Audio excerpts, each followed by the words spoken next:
Ժողովուրդ օրաթերթը գրում է ազգային ժողովի փոխնախագահի համար 2024 թվականը հաջողակ տարի է եղել։ Նա միանձնյա սեփականությամբ գնել է նոր բնակարան եւ ավտոկայանատեղի։ Ռուբեն Ռուբինյանը 2021 թվականի օգոստոսի 3-ին ընտրվել է Հայաստանի Հանրապետության ազգային ժողովի նախագահի տեղակալ։ Ռուբինյանի կինը Մարիամ Հաջի Հակոբյանը եւս աշխատում է Հայաստանի Հանրապետության ազգային ժողովում որպես գլխավոր մասնագետ։ Ռուբինյանը բազմաբնակարան շենքում գտնվող բնակարանը ձեռք է բերել կանաչ թաղ ՍՊ-ից 2024 թվականի նոյեմբերին, որն արժեցել է 47 միլիոն ՀՀ դրամ։ Նույն ընկերությունից ազգային ժողովի փոխոսնակը ձեռք է բերել նաև ավտոկայանատեղի 5 միլիոն դրամ արժողությամբ։ Ռուբինյանը տրանսպորտային միջոց չի հայտարարագրել, նրա բանկային ավանդները կազմել են 7.5 միլիոն դրամ, բանկային հաշիվների մնացորդները 2 միլիոն 774 հազար դրամ։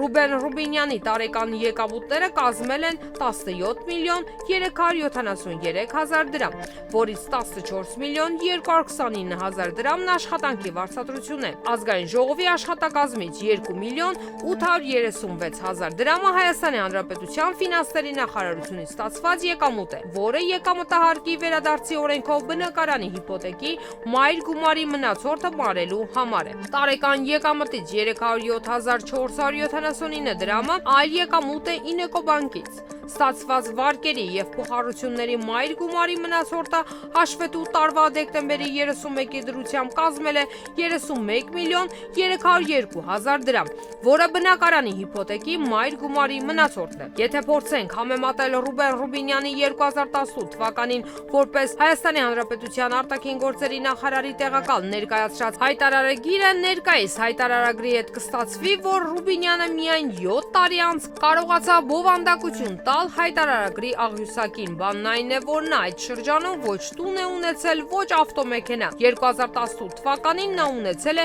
500 հազար դրամ, իսկ պարտականությունները ստանձնելու տարվա հունվարի 1-ից մինչև պաշտոնական պարտականությունները ստանձնելու օրը, այսինքն 2018 թվականի հունվարի 1-ից մինչև նույն տարվա մայիսի 29-ը ստացած եկամուտը կազմել է 150 հազար դրամ։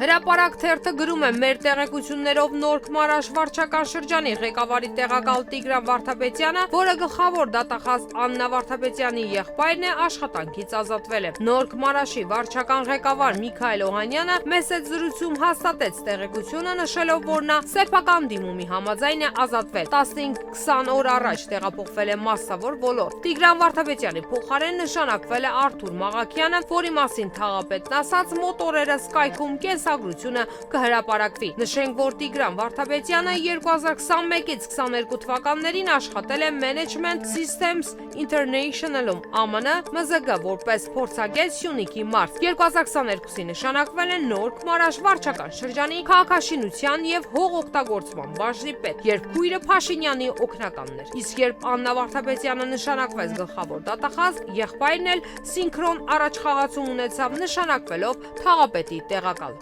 Հրապարակ թերթը գրում է ԱՄՆ-ում Հայաստանի Հանրապետության դեսպան Լիլիթ Մակունցը որոշ տեղեկություններով բազմիցս դիմել է ամերիկյան իշխանություններին կալանավորված Վարդան Ղուկասյանին Դոգին Հայաստանին արտահանձնելու խնդրով, սակայն մերժում է ստացել, բայց նորից է փորձում հույս ունենալով, որ գոնե մի հարցում օգտակար կլինի պետությանը մինչև Հայաստան վերադառնալը։ Գրել ենք, որ Մակունցի ձախողումը սկսվել է նշանակման օրվանից, երբ հայ համայնքի հետ չկարողացավ լեզու գտնել եւ առավել խորացավ այն ժամանակ, երբ Բայդեն-Թրամփ մրցապայքարի ժամանակ բացառապես Բայդենի թիմի հետ էր շփվում, վստահ էր, որ Քամալա Հարիսն է հաղթելու։ Հիմա ԱՄՆ-ում Հայաստանի Հանրապետության դեսպանի շնորհիվ մեր հարաբերություններն այնքան են փչացել Թրամփի վարչակազմի հետ, որ ստիպված են $500,000 ծախսել պրոֆեսիոնալ լոբիստներ վարձել։ Իսկ Մակունցը չնայած ջանքերին գործողումը երկարաձգելու օգոստոսին հետ է կանչվում Հայաստան։ Մենք գրել ենք, որ այդ տեղի վրա աչք ունի ներկայիս սոցապնախարար Նարեկ Մկրտչյանը, սակայն ասում են Փաշինյանը փնտրում է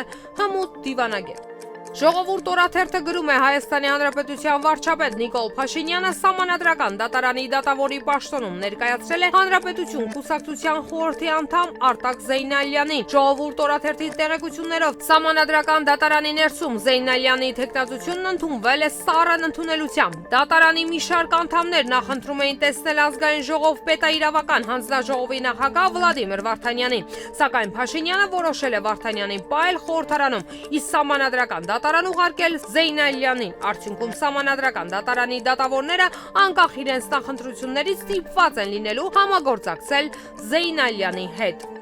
Հրապարակ թերթը գրում է իշխանության ներսում շրջանառվող տեղեկության համաձայն Ռուսաստանի Դաշնության արտգործնախարար Սերգեյ Լավրովի այցն էլ չի լուծել Սյունիքում ռուսական հյուպատոսություն բացելու հարցը։ Հիշեցնենք, որ ռուսական կողմը փորձում է Սյունիքում հյուպատոսություն բացել դեռևս 2023 թվականից։ Մինչդեռ 2022-ից Կապանում հյուպատոսություն ունի նաև Իրանը, մոտորերս էլ Ֆրանսիայի հյուպատոսություն է բացվելու Գորիսում, չնայած ռուսական կողմը հայտարարել է, որ մինչև մայիսի վերջ կլինի կոնկրետ պայմանավորվածություն, սակայն մեր աղբյուրներն ասում են ամեն ինչ արվելու է, որ հյուպատոսությունը չբացվի։